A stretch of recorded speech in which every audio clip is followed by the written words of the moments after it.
Olá! Hoje a gente vai fundo numa questão que, nossa, dá o que falar na saúde pública. E para isso, vamos usar as evidências de um estudo super importante, o Estudo Longitudinal de Wisconsin. E a pergunta que não quer calar e que está no centro de toda essa preocupação é essa aí. Será que uma medida super comum de saúde pública pode, de alguma forma, estar afetando a nossa inteligência?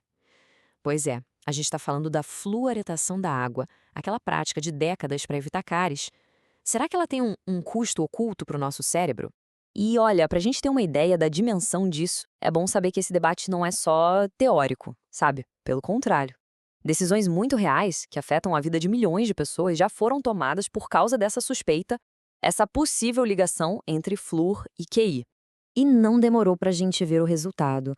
As manchetes começaram a sair, e aí, pronto. Várias comunidades lá em Utah, na Flórida, em outros lugares, simplesmente decidiram parar com a fluoretação da água.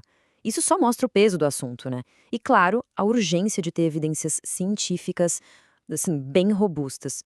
Então, com decisões tão sérias assim na mesa, a comunidade científica ficou tipo: a gente precisa de uma resposta mais clara sobre isso.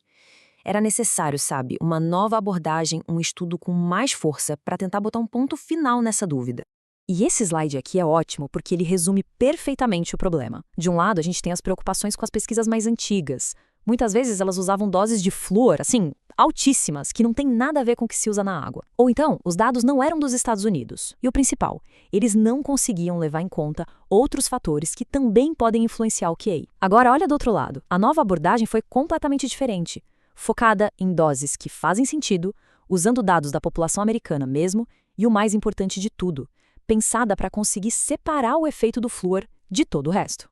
Tá, mas como é que os pesquisadores fizeram isso? Como eles conseguiram essa nova abordagem? Bom, eles foram atrás de uma ferramenta poderosíssima, um dos conjuntos de dados mais ricos e longos que existem, o famoso Estudo Longitudinal de Wisconsin. E é aqui que a gente entende o poder desse estudo. Pensa só, estamos falando de acompanhar as mesmas pessoas por mais de 60 anos. É uma vida inteira. Os pesquisadores tinham os testes de QI delas lá de 1957 e não parou por aí. Eles continuaram testando a cognição dessa galera conforme iam envelhecendo e a cereja do bolo. Conseguiram cruzar a história de cada um com os registros para saber quando a cidade deles começou a floretar a água. É um tesouro de dados, sério. Só que, mesmo com dados tão bons assim, tem um desafio gigante nesse tipo de pesquisa. É a gente ter certeza de que não está confundindo correlação com causalidade. Porque, né, o fato de duas coisas acontecerem ao mesmo tempo não quer dizer que uma é a causa da outra. E é aqui que a história fica curiosa. Quando a gente olha para os dados brutos da fluoretação da água comunitária, ou FAC, aparece uma coisa bem estranha. O grupo que foi exposto ao flúor mais tarde, já na adolescência, parecia ter uma renda familiar e um QI médio maiores. Ué, é exatamente o contrário do que se esperava. E aí, o que está acontecendo aqui? Essa analogia aqui é perfeita para a gente entender o que pode estar rolando. É o clássico exemplo: vendas de sorvete e ataques de tubarão aumentam juntos no verão. Mas, obviamente, sorvete não causa ataque de tubarão, né? O que causa os dois é um terceiro fator, o calor. Esse calor, na ciência, é o que a gente chama de variável de confusão. Exatamente. E no nosso caso aqui do flúor, essa variável de confusão poderia ser a vantagem socioeconômica. Pensa bem, talvez as cidades mais ricas, com mais recursos, tenham sido as primeiras a adotar a fluoretação. E essas mesmas cidades, claro, talvez tivessem escolas melhores, tudo isso influencia no QI. Então, o trabalho dos pesquisadores era justamente esse: limpar os dados, tirar o efeito dessa vantagem da conta para ver o que realmente sobrava. Então, chegou a hora da verdade. Depois de fazer todos esses ajustes, de remover esses fatores de confusão, o que será que os dados revelaram? Qual era, afinal, o verdadeiro efeito da fluoretação da água na cognição? Vamos olhar com calma esse gráfico aqui. Cada bolinha preta é o efeito estimado do flúor no QI em diferentes idades.